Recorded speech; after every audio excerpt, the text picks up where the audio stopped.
Hi there, welcome back to my channel, Our Gifted Garden. My name is Regina, and in today's video I'm going to be doing some planting and possibly some pruning and maybe a few other things depending on how long the sun stays up, because of course it's the evening, because it's Texas and it's August and it's a million degrees. So it's been a minute since I made my last video. I've been doing about 2 videos a week, and it's been more than a week since my last one. So I'm gonna come clean. It's just been really hot, y'all. And it is hard to make videos in the garden when it is consistently 100 degrees. So I've been spending more time in the AC and planning out the videos that I'm gonna be doing. But lots of work to do. I can't neglect my garden, at least not for a long time. So some things to do out here. So today what I'm going to be doing is planting my determinate tomatoes, my second round that I'm really excited. I've never done like 2 successive rounds of tomatoes before in a season. So I'm hoping that they do well and that I get a whole nother crop of determinate tomatoes to make more paste and other things like that. And then if I have time, what I really want to do is do something with these tomatoes. As you guys can see, it is a whole like rainforest of indeterminate tomato plants behind me. Now we have a pretty long growing season here. It's unlikely we'll get a deep freeze or freeze at all before late November, which means that that's September, October, November, yeah, about 3.5 full months left of growing. And it may not even be till December or January like last season where we get a freeze. So I want to still get more tomatoes out of my indeterminate plants, but they have grown so wild that I'm just not sure what to do with them. So I'm just going to take my little pruners here and prune like a crazy person and prune them back quite a bit. I know that may be ill-advised, I'm not sure, but I just figure the way you learn is to do stuff. Sometimes it works, sometimes it doesn't. So I've gotten lots of tomatoes this season, so I'm going to take a chance and see how this goes. Because if it does, that can kind of give me a new normal to do. You know, in August, cut back on my tomatoes and then get a new crop, right? They have lots of blooms now, but I have been getting fruit, but not nearly as much. So because it is so hot, I can sacrifice some of those blooms because they may or may not have been going to set fruit. And so yeah, so hopefully all that rambling wasn't for nothing and I have time to actually do this. So first, let's get to the planting because I really need to get that done today. So here's some of my tomato plants. I have a few more over there. I set these outside to harden off over the past week, and the sun has been hard on them. They do not look great, but I've had seedlings look a little worse before, and I think once I get them in the ground, watered, in some great soil, then they'll do just fine. So I'm planting a total of 9 tomato plants in that bed. 6 of them are going to be Romas, 2 terracotta, and 1 early doll. And I'm just going to let those go, and hopefully I get a whole bunch of tomatoes. Now, to plant them, I always put fertilizer when I plant my tomatoes, and I am actually using this Miracle Grow all-purpose shake and feed. I generally use Garden Tone, and I have all season, which I love, and I have some in my garage. But I found this under the sink when I was cleaning out under my kitchen sink, and I want to use it because I have it, and this is older than the Garden Tone I have, so I'm going to go ahead and use this up. So that's why I'm using this today. But generally I use Garden Tone. Miracle Grow is a little bit expensive for me, just because I have a pretty big garden. I like to save money, but I've used it in the past and it's worked really well, so I have nothing against this stuff. So that's what I'm going to use for planting these tomatoes. Alright, now before we get into the planting, go ahead, click that like button. If you're not sure if you like it yet, don't worry, you will. I guarantee it. I mean, there's nothing behind that guarantee, but I do guarantee it. And of course, subscribe to my channel for more gardening content. I am growing in North Texas, Zone 8A, just outside of Dallas. And of course, if you live in that zone, definitely subscribe. But even if you don't, hopefully some of the content I share will be helpful for you as well. And of course, if you know other gardeners who you think would benefit from this content, go ahead and share this video. Definitely helps out the channel, helps this video get out to more gardeners, which I would greatly appreciate. So now, let's get into it. So for those of you that are new to growing tomatoes, when you plant your seedling, you want to plant it deep. Tomatoes will grow roots up and down this stem, essentially everywhere this comes into contact with the soil. So for a stronger plant, then you plant it deep here so that roots will develop So that way all of this will end up being the root ball and you'll have a nice strong plant. So always plant tomatoes deep.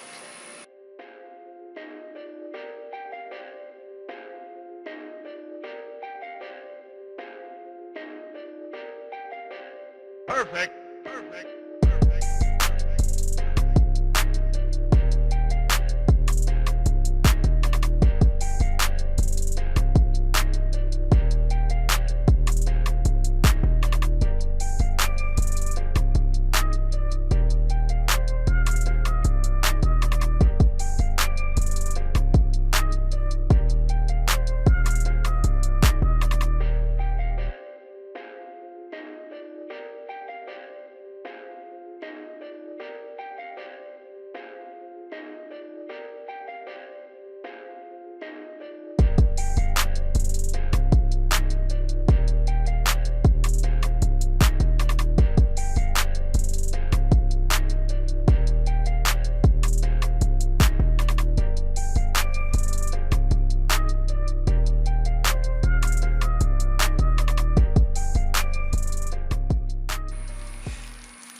Okay, so my tomatoes are planted, done, and done.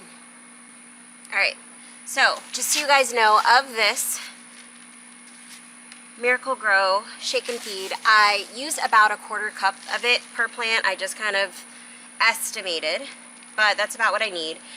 This is a 12-4-8, so 12% nitrogen, 4% phosphorus, and 8% potassium, so mostly balanced.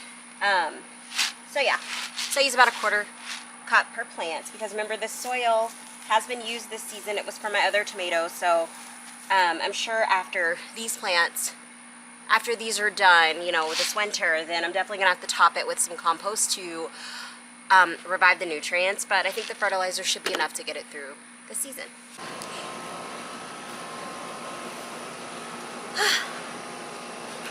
So it is almost dark out and my camera is overheating. That shows you how hot it is out here. Now that you haven't heard me say that before. But, so I'm gonna get started and I'm just gonna start pruning away at this forest. I'm gonna focus on the yellow pear first because those are the ones that are, here you go. The yellow pear are the ones that are really obstructing this aisle right here, so I need to move those. And although they are very productive, I would say of the small tomatoes I'm growing this season, those are probably my least favorite. They're tasty, but I like the crispy-ish texture of some of the other ones. So I'm gonna prune those back first, and those might be the ones I end up pulling up. I don't know, I'm gonna have to finish this tomorrow, but to you guys, it'll still be today because I'm putting it on the same video. But that's why the lighting will probably be different when I finish this. But I'm just gonna start hacking away, and y'all can watch. Because I don't know what I'm doing when it comes to cutting things all the way back like this. Because I've never done it before, but now's the time to try, right? Now you can see if I mess it up really bad, you're gonna know not to do it. And that's what YouTube is all about.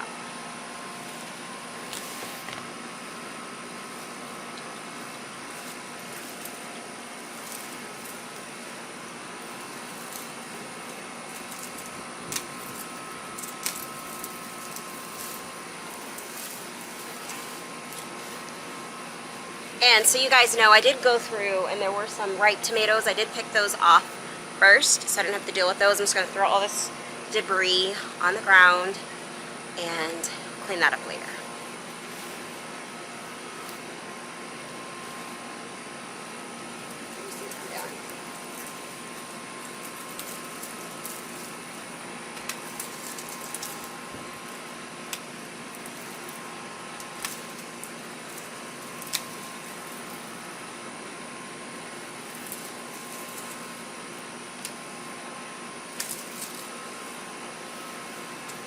Okay, so this has a lot of blooms on it.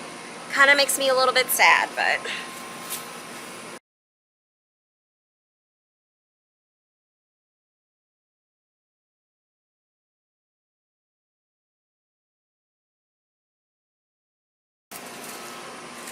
so this is Sun Peach, and these are one of my favorites, I must admit. But this plant is incredibly vigorous. So I'm just gonna cut. And I'm just going to do it. because I cannot live like this. Every time I walk by here, I'm afraid that a grasshopper is gonna hop out at me. And one time it did, y'all. This past week, grasshopper hopped off of one of these plants or my house. I don't know. I was walking through that way and it landed on my neck. And I thought I was gonna die, y'all. It was really, really gross and traumatic. And I cannot have all this stuff here. And not to mention, nothing is growing well when it's all like this. But look, I found one. Oh, so good.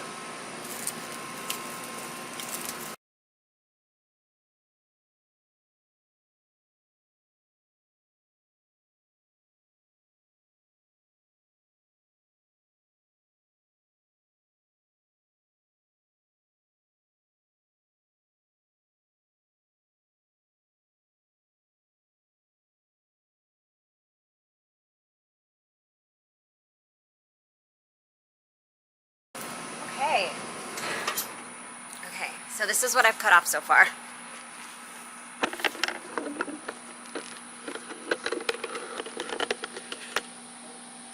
It's a lot. That is a lot of tomato plants on the ground.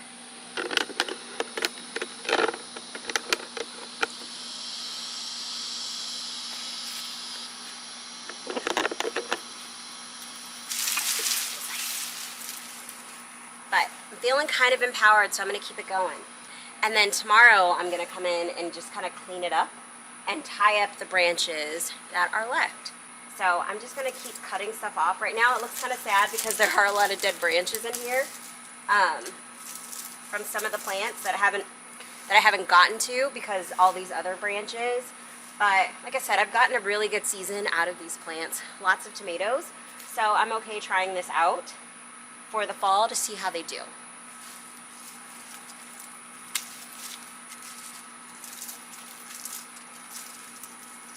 And if you remember, I did start out double stemming these, but once they got super tall, I just kind of let them grow to see what would happen.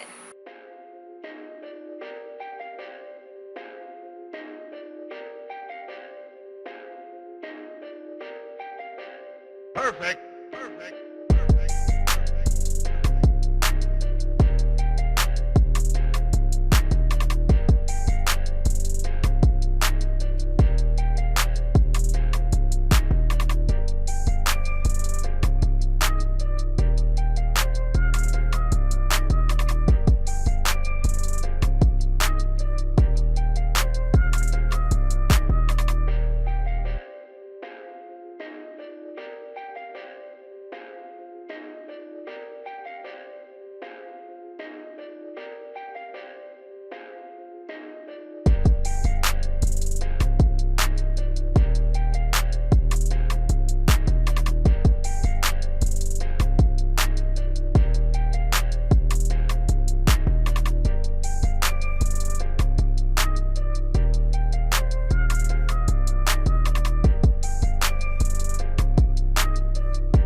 Okay, look y'all, look at that. That is wild. So tomorrow I'm gonna come out with my ladder and my elastic stringy, and I'm gonna come through here and tie everything up just to see what it looks like, get rid of any brown dead branches, and then we're gonna go from there and see what happens. And then I'll probably also hit this bed with some fertilizer. It's been probably about a month and a half since I last fertilized my tomatoes. Tomatoes are very hungry. They take up a lot of resources, so I want to make sure that they are ready to go, and that should be enough to get them ready for the fall season. Hopefully we get a nice long fall out of them as well.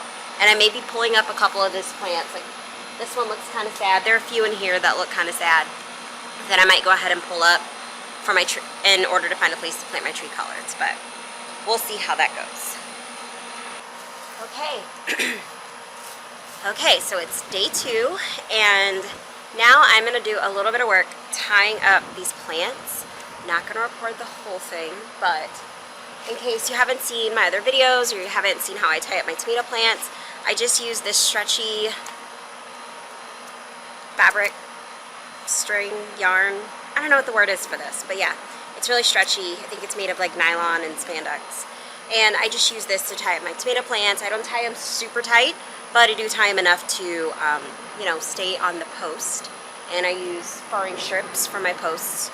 And, but yeah, like the reason why I like the stretchy is because it doesn't cut into the tomato plant. Because as you know, like the stem of the tomato starts out kind of skinny, but it does get thicker and thicker as the plant grows.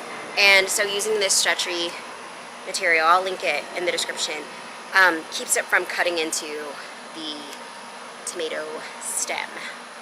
So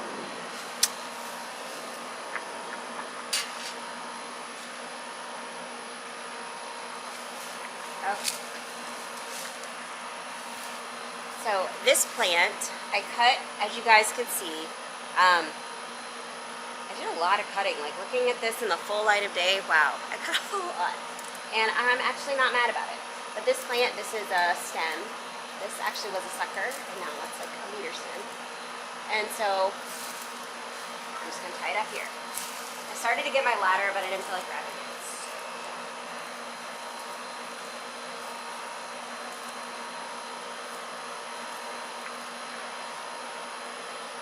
That's it. I give it a nice double knot. Now we're good. So this one, my post is like leaning out of the bed, but that's okay. I'm just gonna tie this little friend up so we can get some more tomatoes.